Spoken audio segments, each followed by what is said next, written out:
உலகெங்கும் வாழும் அன்பான தமிழ் உள்ளங்களுக்கு அநேக கோடி வணக்கங்கள். நல்ல நேரம் நிகழ்ச்சியூடாக நல்லதே நினைப்போம், நல்லதே நடக்கும், நலமாயிருப்போம். இன்றைய தினம் 5ஆம் திகதி 4ஆம் மாதம் 2026 ஞாயிற்றுக்கிழமை, விசுவாவசு வருடம் பங்குனி மாதம் 22ஆம் நாள், திருதியை திதி, விசாக நட்சத்திரம், சித்த யோகம், சங்கடகர சதுர்த்தி, விநாயகரை நினைத்து விரதம் இருக்க வேண்டிய நாள்.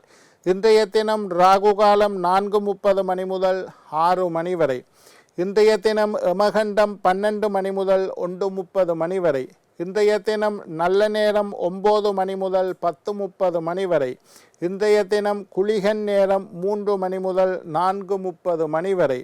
இன்றைய தினம் ரேவதி அஸ்வினி நட்சத்திரக்காரர்களுக்கு சந்திராஷ்டம தினம். ரேவதி அஸ்வினி நட்சத்திரக்காரர்களுக்கு சந்திராஷ்டம தினம். சூலம் மேற்கு, பரிகாரம் வெள்ளம்.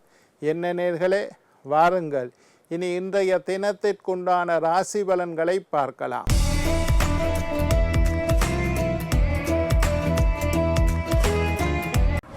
மேஷம் வரவு, ரிஷபம் தாமதம், மிதுனம் செலவு, கடகம் ஆதரவு, சிம்மம் அசதி, கன்னி வெற்றி, துலாம் வருத்தம், விருச்சிகம் நன்மை, தனுசு ஆர்வம், மகரம் போட்டி, கும்பம் அமைதி, மீனம் உயர்வு.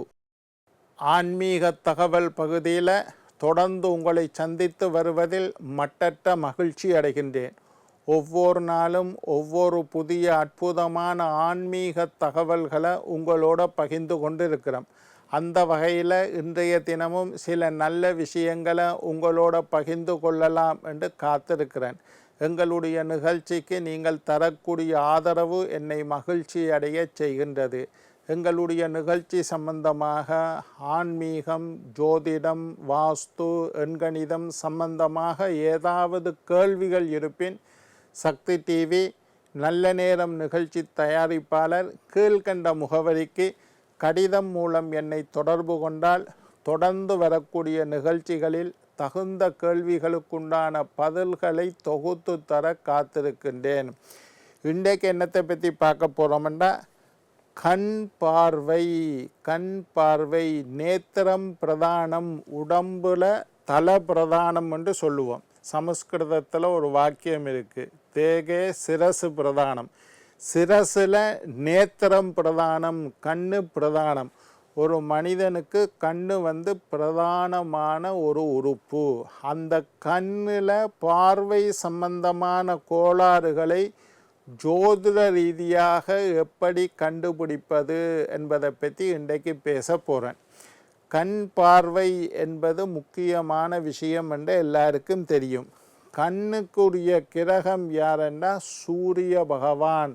அதனால தான் சொல்லுறது, சூரிய நமஸ்காரம் செய்ய வேண்டும். கண் பலமாக இருக்க வேண்டுமாக இருந்தால், கண்ணில் பார்வை கோளாறு வராமல் இருக்க வேண்டுமாக இருந்தால் சூரிய நமஸ்காரம் செய்ய வேண்டும். அதனால தான் ஒரு பழமொழி, கண் கட்டதுக்கு பிறகு சூரிய நமஸ்காரம் செய்து என்ன பயன்? கண் நல்லா இருக்கக்குள்ளேயே சூரியனை கும்பிடணும்.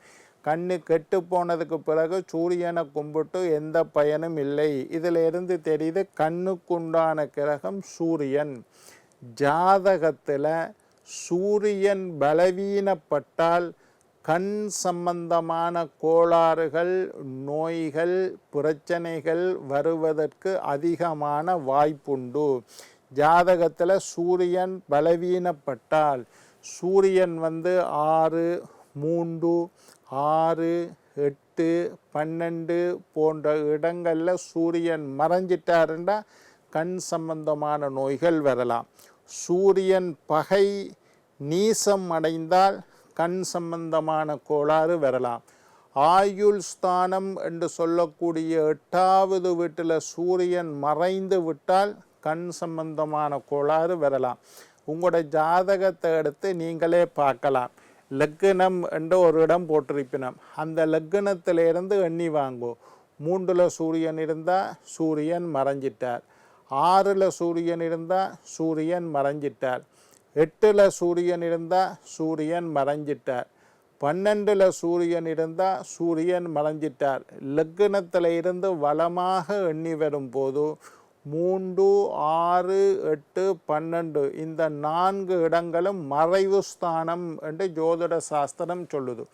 இந்த மறைவு ஸ்தானத்தில் சூரியன் போய் மறைஞ்சிட்டாருண்டா அவைகளுக்கு கண் பார்வை சம்பந்தமான கோளாறுகள் வரலாம், கண்ணாடி போட வேண்டிய சூழ்நிலை உருவாகலாம். இப்போ எல்லாம் பார்க்கலாம், சின்ன பிள்ளைகளே கண்ணாடி போட வேண்டிய எங்களை மாதிரி ஒரு 50 வயசு தாண்டி கண்ணாடி போட்டால் பரவாயில்லை, 50 வயசுக்கு மேலே எல்லாருக்கும் கண்ணில் பிரச்சனை வரும், கண்ணாடி போட வேண்டிய சூழ்நிலை.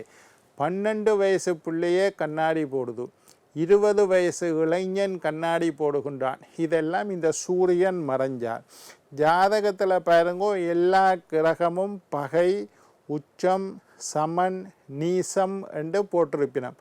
அதில் சூரியனுக்கு நேர நீசம் என்று போட்டிருந்தா கண் சம்பந்தமான பாதிப்புகள் ஏற்படும். சூரியனுக்கு பக்கத்தில் பகை என்று போட்டிருந்தா கண் சம்பந்தமான பாதிப்பு ஏற்படும். 8வது வீடு நோயை குறிக்கக்கூடிய இடம்.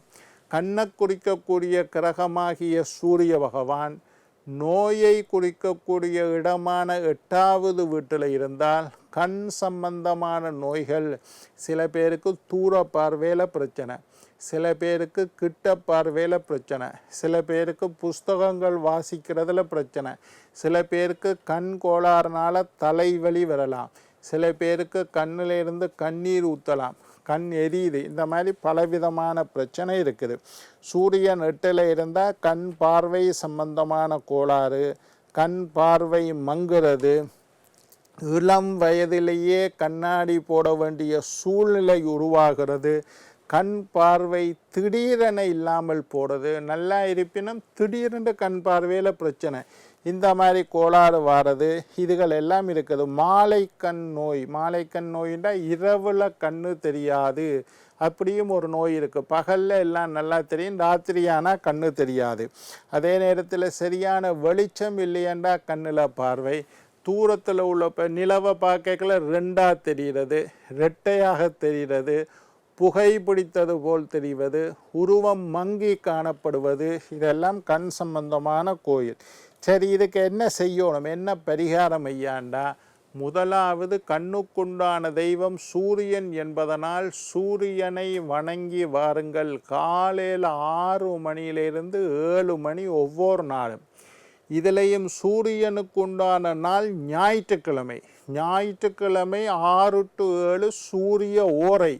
இந்த இளம் சூரியன், காலையில் உதிக்கக்கூடிய இளம் சூரியன் 6 to 7 சூரிய ஓரை ஞாயிற்றுக்கிழமையில சூரியனை பார்த்து சூரியனுடைய காயத்ரி மந்திரம் பாஸ்கராய வித்மகே மார்த்தாண்டாய தீமகி தன்னோ சூரிய பிரஜோதயாது, இந்த மந்திரம் தெரியாத்தி ஓம் சூர்யாய நமஹா, ஓம் சூரியனே போற்றி, ஓம் சூரிய தேவாய நமஹா, இந்த மாதிரி சின்னதாக உங்களுக்கு தெரிந்த மந்திரங்களை சொல்லி காலை பொழுது 6 மணிக்கு சூரியன் உதிக்கிற இளம் சூரியனை பார்த்து வழிபாடு செய்து வரலாம். இது முதலாவது.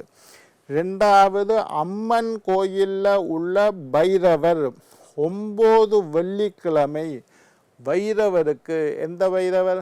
அம்மன் கோயில் மூலஸ்தானத்தில் உள்ள தெய்வம் பெண் தெய்வமாக இருக்கணும்.